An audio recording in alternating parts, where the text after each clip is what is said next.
Selamat pagi, perkenalkan nama saya Gracia Audrey Sulistika dengan NIM 2213062121. Kelas B13, Prodi Pendidikan Guru Sekolah Dasar. Di sini saya akan membuat simulasi belajar mengajar di SD dengan memenuhi tugas mata kuliah Inovasi Pembelajaran Bahasa Indonesia di SD yang diampu oleh Ibu Ursula Dwi Oktaviani MPD. Selamat pagi anak-anak. Pada pagi hari ini, Ibu akan mengajar mata pelajaran Bahasa Indonesia dengan tema memahami tanda-tanda bahasa dan bunyi bahasa. Nah, sebelum kita memasuki inti dari tema itu, langkah baiknya kita mengerti dulu apa itu pengertian tanda bahasa. Tanda bahasa adalah unit bahasa yang memiliki makna dan dapat digunakan untuk menyampaikan informasi. Tanda bahasa mencakup kata, frasa, dan kalimat. Sebelum itu, kita akan mengenal lebih dalam apa itu kata, frasa, dan kalimat. Yang pertama, ada kata.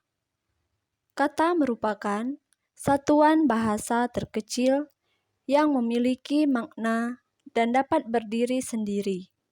Contohnya, seperti rumah, makan, dan indah.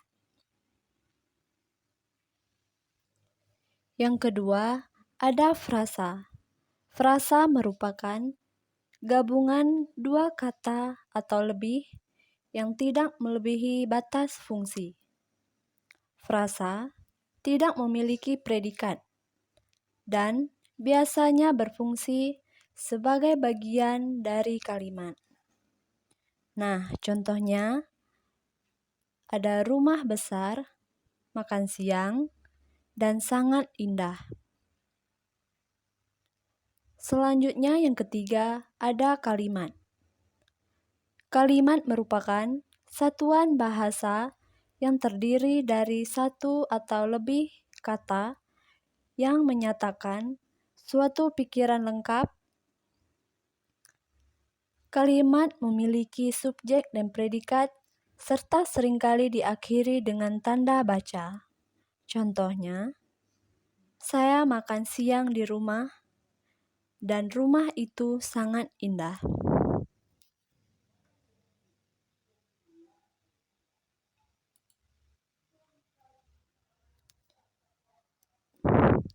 Tanda bahasa terdiri dari dua komponen utama. Yang pertama, ada penanda atau signifier. Merupakan bentuk fisik dari tanda tersebut seperti suara, kata tertulis, atau gestur. Dan yang kedua, ada petanda atau signified. Merupakan makna atau konsep yang diwakili oleh penanda. Selanjutnya, di sini Ibu akan menjelaskan pengertian dari bunyi bahasa. Bunyi bahasa adalah suara yang dihasilkan oleh alat ucap manusia dan digunakan dalam komunikasi verbal. Studi tentang bunyi bahasa disebut fonetik dan fonologi. Dan adapun pengertian dari fonetik dan fonologi. Yang pertama, fonetik merupakan mempelajari aspek fisik dari bunyi bahasa, termasuk bagaimana bunyi dihasilkan oleh alat ucap dan bagaimana bunyi ini dapat diukur dan dianalisis. Yang selanjutnya, ada fonologi. Fonologi merupakan mempelajari bagaimana bunyi bahasa berfungsi dalam sistem bahasa tertentu, termasuk bagaimana bunyi-bunyi ini diorganisasi dan digunakan untuk membedakan makna. Selanjutnya, di sini Ibu akan menjelaskan macam-macam tanda bahasa. Yang pertama, ada intonasi. Yang kedua, ada stres atau penekanan. Yang ketiga, ada pause atau jeda. Yang keempat, ada pitch atau nada. Yang kelima, tempo atau kecepatan. Dan dari 5 macam-macam tanda bahasa memiliki pengertiannya masing-masing. Pada intonasi, perubahan merupakan nada suara untuk menunjukkan pertanyaan, perintah, emosi, atau pernyataan. Yang kedua, ada stres atau penekanan. Stres atau penekanan merupakan menekankan suku kata tertentu dalam kata atau kalimat untuk menunjukkan makna atau pentingnya. Yang ketiga, ada pause atau jeda.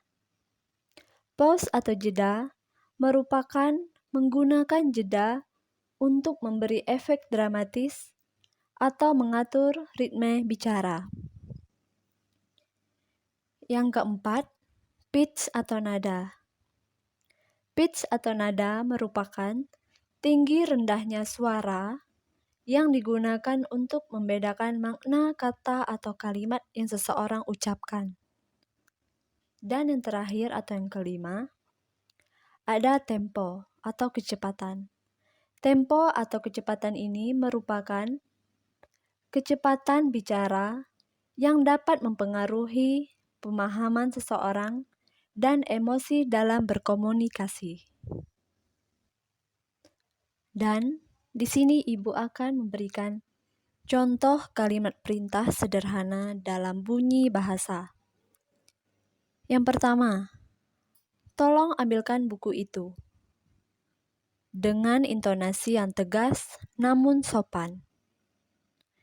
Yang kedua, jangan berbicara terlalu keras dengan nada rendah untuk menunjukkan permintaan tegas. Yang ketiga, cepat selesaikan tugasmu dengan tempo cepat untuk menunjukkan urgensi atau peringatan. Yang keempat, dengarkan saya dengan stres pada kata dengarkan untuk menekankan pentingnya mendengarkan.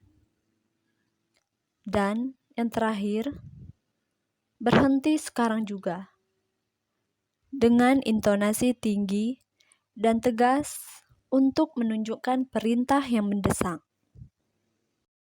Baik, di sini Ibu akan memberikan kesimpulan. Yang pertama, komunikasi efektif. Pemahaman tanda-tanda bahasa dan bunyi bahasa memungkinkan komunikasi yang lebih efektif, baik dalam konteks lisan maupun tulisan. Ini membantu individu untuk menyampaikan pesan mereka dengan jelas dan memahami pesan dari orang lain dengan lebih baik. Yang kedua, interaksi sosial. Memahami nuansa bahasa dan bunyi membantu dalam interaksi sosial, memungkinkan individu untuk mengekspresikan emosi, niat, dan perasaan dengan yang lebih tepat.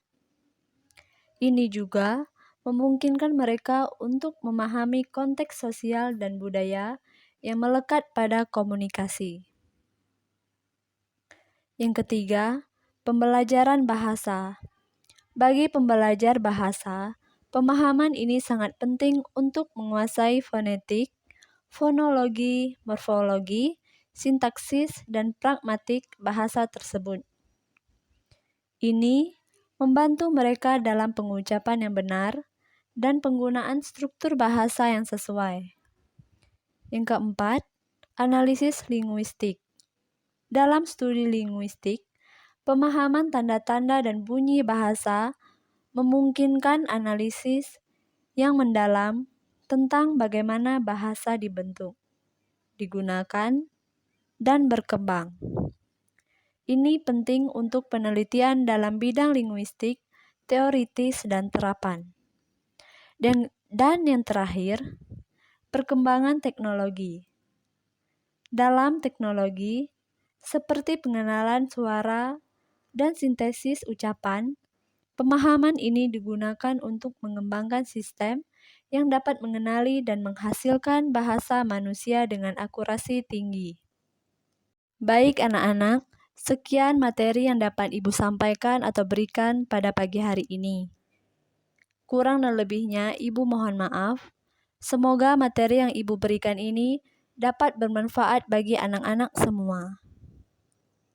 Sekian dari Ibu dan terima kasih.